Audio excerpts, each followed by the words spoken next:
Hi, welcome to the Bookish Ventures podcast. Bookish is an online magazine dedicated to writers, book promotion, and publishing. We are here today with Steve Dimon, who has written a fitness book. Steve, can you share the title of your book and where people can read more about you and find your book?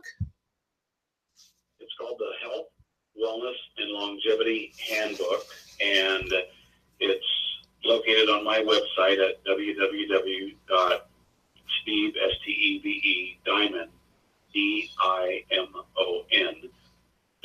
It's also on Amazon and Barnes & Noble, and those are the main venues, and I'm sure you can find it by also Googling Steve Dimon. All right, so let's talk about health. In reading your biography, you were having some health problems prior to working on this book. Yes. You mentioned metabolic syndrome disorder. Now, I know what that is, but maybe some people don't. You want to explain what that is? Okay, well, I had a stroke in April 22nd, 2012, so just celebrated my 5-year anniversary of Alive Day, I call it. But metabolic syndrome that caused my stroke basically is high blood pressure, high cholesterol, inflammation, and a plethora of other maladies that can cause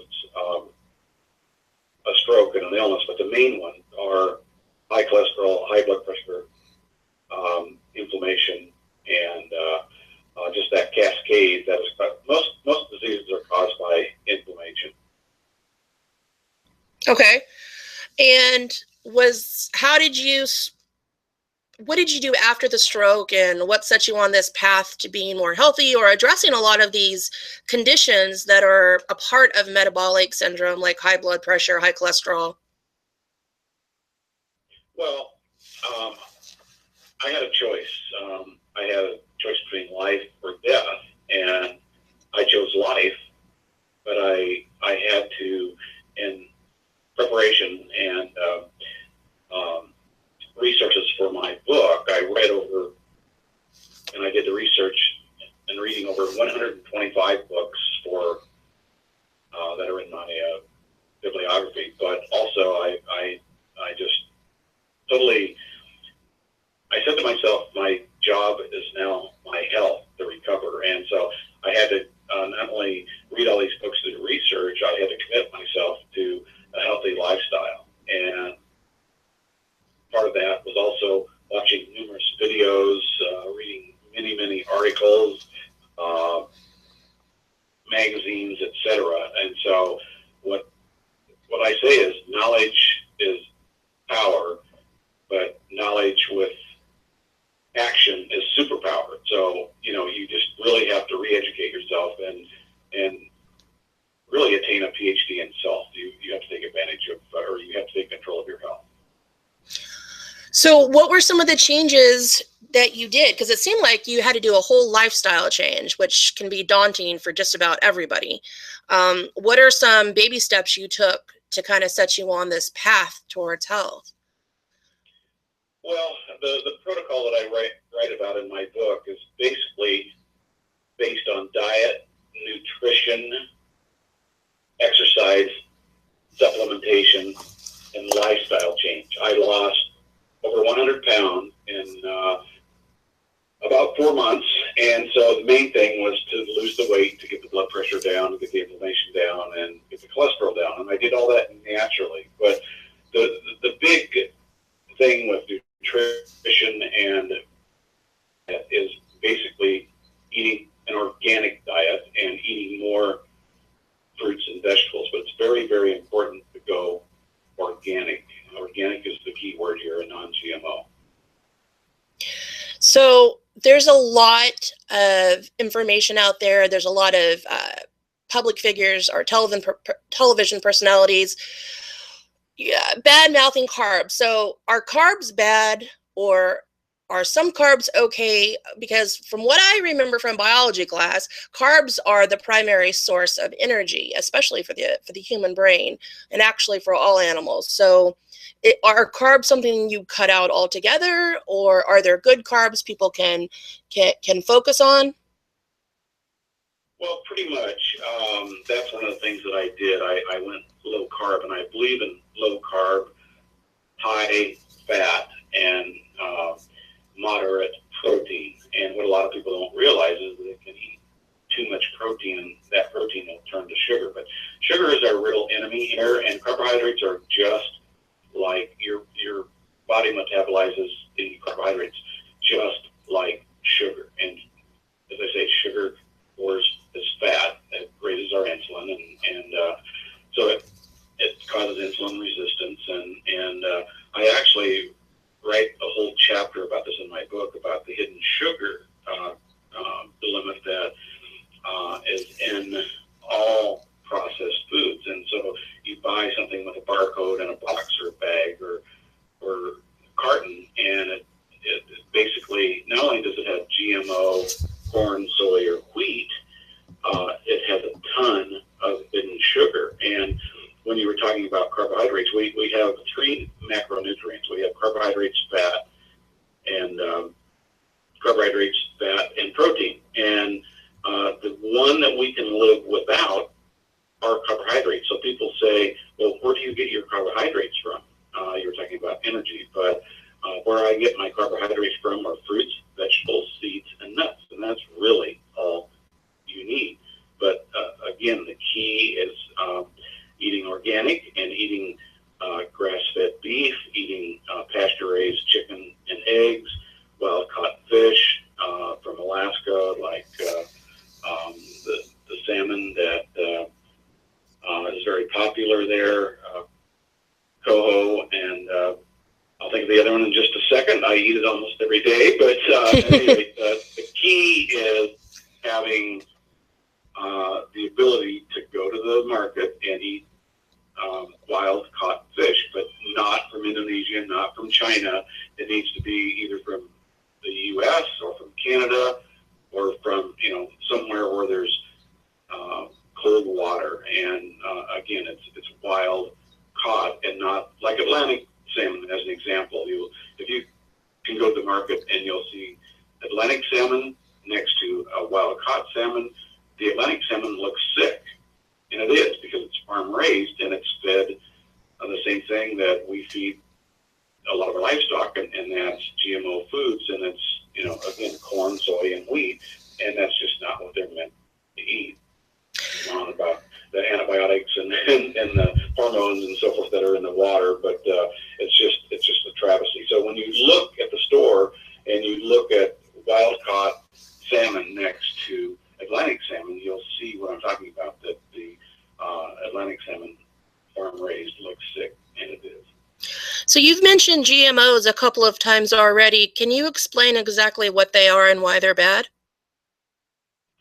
Well, a GMO basically is a genetic modified organism, and so what happens is that Monsanto, who basically owns the seeds that they sell to the farmers, and they sell them, they're pesticide resistant, but what they spray them with is glyphosate, and glyphosate is one of the most toxic chemicals on the planet. Monsanto's the same people that brought us Agent Orange, so if you know anything about that, you'll know what I'm talking about. But what happens with glyphosate is that they spray it on the GMO foods, the corn, the soy, and the wheat, which, again, compromise most of our processed foods that come in a box, bag, or container, and that's, the main component of the standard American diet today. And you need to get away from that and eat whole, real foods, something without a barcode on it, like an apple or a banana or a kale. So the GMO, not only is it genetically modified, which means that, this is a problem in the, the human gene or the human cell. It's also a problem because of the glyphosate. And glyphosate was originally patented as an antibiotic. And so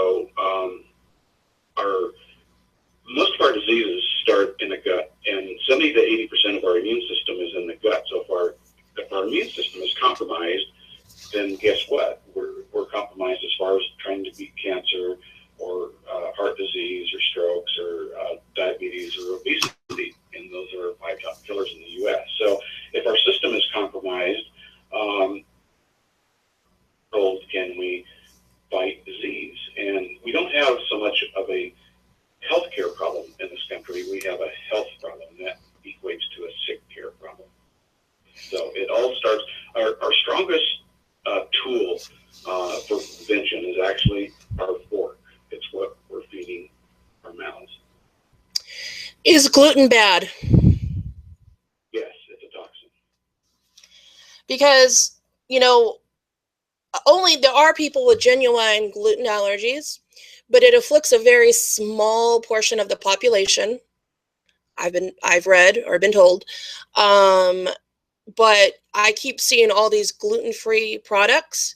But I also see crazy things where companies are putting gluten-free labels on stuff that obviously would never have gluten anyhow. So they're using it as like a marketing technique, a tactic to get you to buy the product. So you say gluten is a toxin and we should avoid it. What exactly does it do to your body that makes it so bad for you or that impacts your health? Well, basically, I don't, and I say this in my book, there is no such thing as a healthy wheat. Our wheat has gone from being very healthy generations ago to now being a very short product that has been genetically engineered again, and and with the gluten that comes into your system, any toxin is bad for your system, and most toxins will cause either a gut problem, again attacking your gut microbiome and your gut health. Most toxins love fat, and so if you're eating a toxin and you're eating a processed food that has glyphosate, glyphosate is also a chelator, and what a chelator does is it binds to the toxins, and toxins love fat, and the fattiest part of our body is our brain. So we wonder why there's so much autism, ADD, ADHD, and Alzheimer's disease. This is a good recipe for the best. So exercise, how much do you recommend? How much do you do per day? Let's ask that question. Well, I work out every day, 7 days a week, and I think the key to exercise is movement. You must move, and so even if only you can walk, you need to walk at least 30 minutes a day if that's all you do. But I believe that you also have to incorporate resistance training, and so resistance training does not necessarily mean going to the gym and pumping iron. It can be push-ups, it can be pull-ups, isometrics. But I just do machines, and I do about 25 minutes a day or not a day, but Monday, Wednesday, and Friday of the machines, the resistance training. But I always do cardio every day, and so when I go to the gym, I do at least 20 minutes of cardio. We have approximately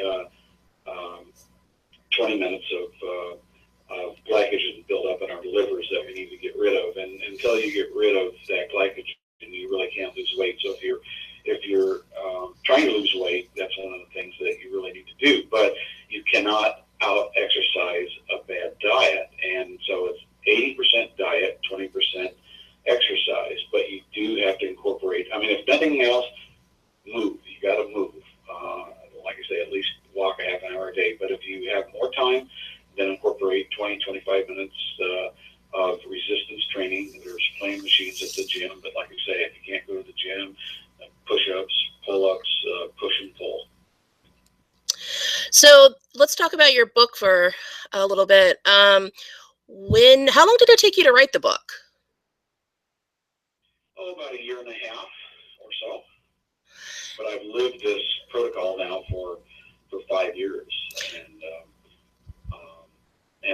what kind of motivated me to write it was, when I was in the hospital, I could tell I was getting better, and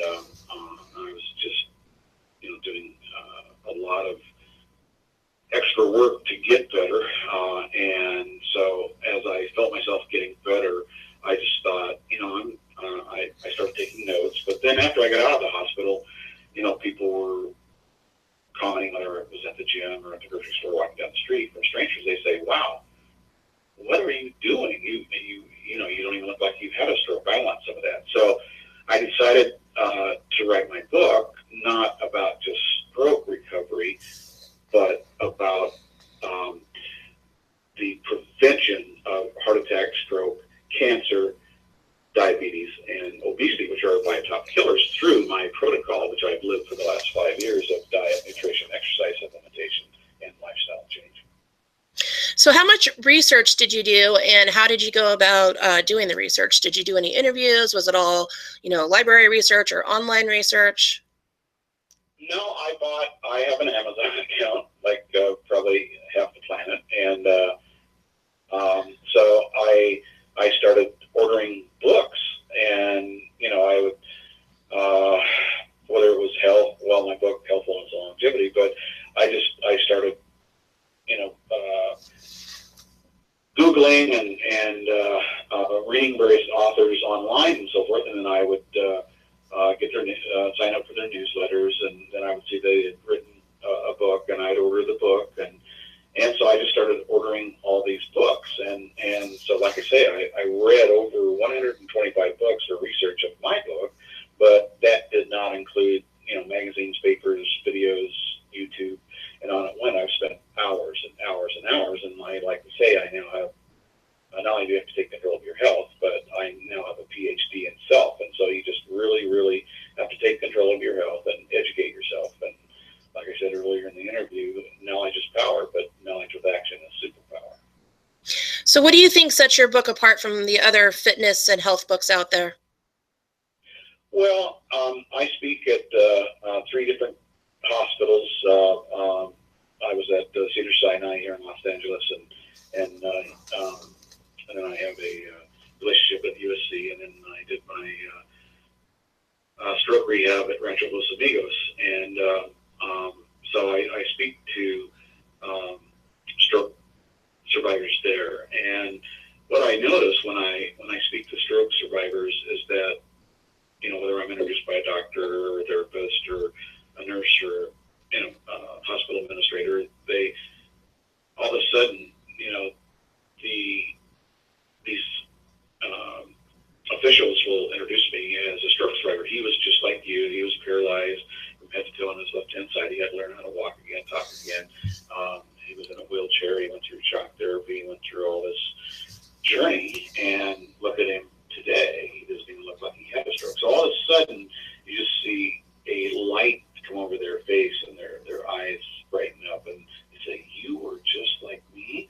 And so it's inspirational and motivational, and shows them that there is a pathway and that there is a journey to recovery. So the difference is that when you hear it from a doctor, and many of these health books are written by doctors or PhDs or some sort of health professional, but with me, I lived it, and so people can feel it. I speak it from the heart, and people go, "Wow, you lived this, you did this," and it's different than from a doctor or a therapist that learned it in school and are applying what they learned, but I applied what I lived, and I was right there with them. So that's the big difference. How can a person begin a lifestyle change? What's the first couple of steps they need to take? The first step is desire. You really have to have the desire. You have to want it. So when I speak to patients, I ask them, "Well, what is your goal?" And many of them say, "Well, I don't really have any goals." So maybe your goal might be to walk again. It might be to not be in a wheelchair. It might be to not be disabled. It might be to not walk with a cane. It might be to, one of the patients that I spoke to wanted to line dance again. So I told her, "Well, get up there on the parallel bars, hang on, and start doing, what you did out there on the dance floor, and before long, you'll be back out there." And so she thanked me for that motivation and inspiration. But basically, you have to have the desire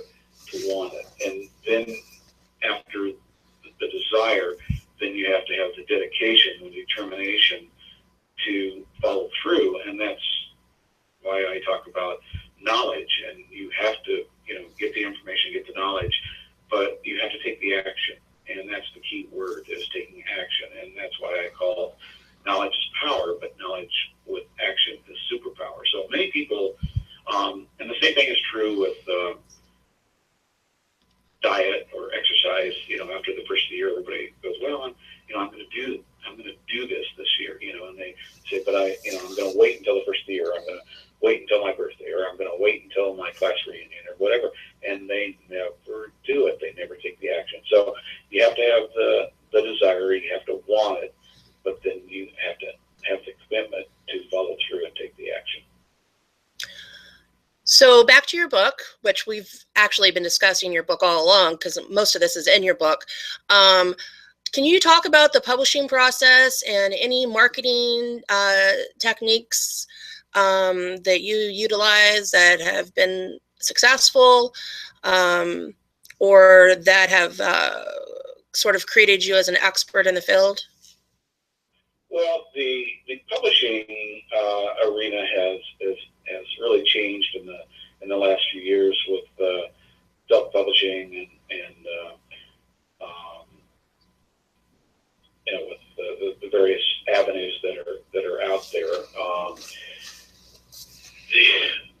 What I was basically doing was, I had resigned myself. First of all, I was looking for a publishing deal, and then I had presented it to a number of different publishers, and nothing was happening. And so I decided I was going to self-publish. And so I started calling around. I'd already invested in an editor. I mean, obviously, that's once you've written your book, you have to get an editor. And so I had already been working with an editor, and so then I was looking for a second editor to go beyond the first editor. And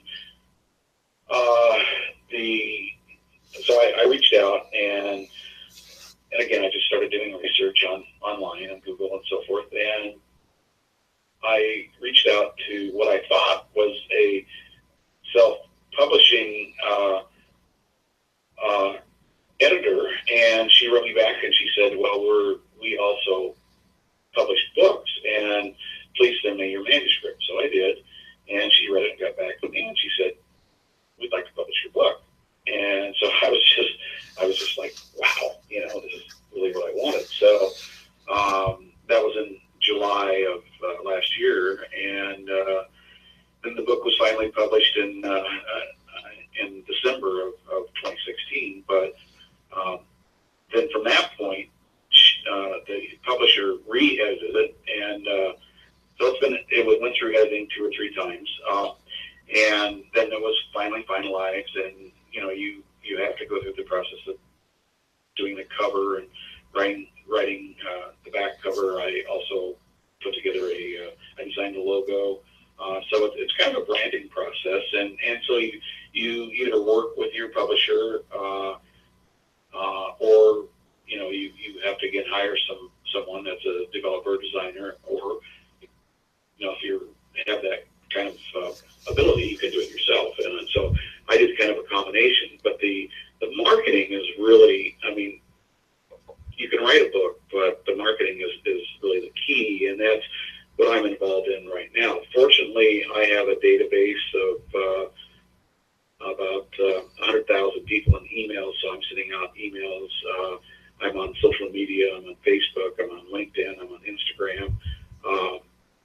And so I have a lot of followers there. I blog. I have a website. My publisher, you must have a website today, and part of my publishing deal is my website, which is www.stevediamond.com, and my publisher included that in my publishing deal, and designed and built the website, but all the content is mine. And but once you have that up, you still have to monetize it, and you still have to reach out to your demographic. And so, with Facebook, you can now do demographic focused or targeted advertising. You can, certainly do that with your email. You can certainly do that on the other social media platforms. And so it's just a matter of getting it out there. If you can afford a PR or publisher, a PR firm, which generally, they want somewhere around $3,000 a month and 3-month minimum. So it can be expensive, but it's an investment in your business. And so basically, once you've written the book, then, at least what I'm doing is building a business around the book. It's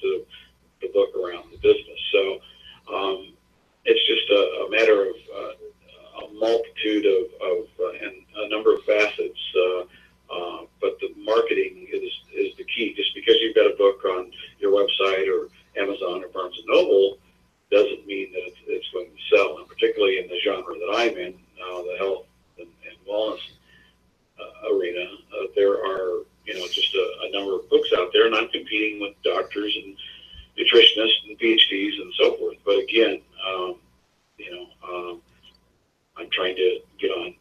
I've been on a few shows already, including this one, but it's nice to get out there on CNN or Fox or Dr. Oz or the doctors or something like that, and I'm working on that. And so once you get that exposure, and that's really the key, and a PR or publicist can do that, but again, it's an investment in your business. Do you have any parting words of advice to people for either fitness and diet or for publishing? Well, in fitness and diet, we touched on it a little bit. In fitness, basically move. Move meaning get out and at least walk a half an hour a day. But for optimal health, you really need to incorporate resistance training at least 25 or 30 minutes a day, and or 3 times a week. And as far as the diet and nutrition, you must convert to organic, wild-caught, pasture-raised. And again, if you ever hear me speak or read my book, and I talk about glyphosate and GMOs, you'll understand that you'll never, ever want to put one of these products that are processed and that are not organic and that are non-GMO in your body. Again, another thing is that we didn't really talk about is water. You must either drink filtered water, or I drink alkaline water, and I believe in alkaline water, but you must drink purified or filtered water, and you must drink a lot of water. And the basic premise is guideline is 0.5 ounces per pound. So in other words, if you weigh 150 pounds, you drink 75 ounces of water a day. So when they say drink 8 ounces of water a day, that may not be enough, and a lot of people are dehydrated. So it's a combination of the food we eat, the water we drink, and the air we breathe. And so another thing I write about is getting filters on your shower, and so that you're not breathing fluoride and chlorine, and you certainly don't want to drink that, because again, they're toxins, and we talked about how toxins not only affect our gut microbiome and inflammation, but they also affect our brain. So those are the main takeaway as far as I'm concerned. Well, thank you so much for talking about your book and also your experience. Your life story is certainly very interesting, having had the stroke and then coming back from recovery. And it seems like you've pretty much made a full recovery and improved on top of that. Am I right there? Well, I'm almost 70 years old. If you go to my website, most people guess me in my 40s or 50s. But I'm probably in the best shape of my life. And again, the stroke gave me a second chance. It awakened me. And oftentimes today we don't listen, or we don't get the knowledge base that we need to become healthy. So it almost takes a life-changing or near-death experience to force you to make those changes. And so what I write about in my book is not so much the journey of overcoming, but the prevention, because prevention is the best cure. And so if you can prevent all this, you don't ever want to have to go through what I went through. And so if you can prevent the metabolic syndrome and take all these steps that are preventative, you'll be a much happier and healthy person. And it's never too late to start a lifestyle change. It's never too late to start. It's never too late to start. Like I say, I'm almost 70 years old, and I plan on living to be at least 100, and so I consider myself middle-aged. And so if you have the chance to look at my website, www.stevediamond.com, I also have a newsletter, and the book is there. And about the author, I have 8 testimonial letters from various doctors and PhDs that witnessed this my protocol, and so you can make up your own minds, but it's there for your review. All right. Well, it's been great talking with you. Well, thank you very much, and I enjoyed it very much, and thank you for the opportunity. All right. Bye.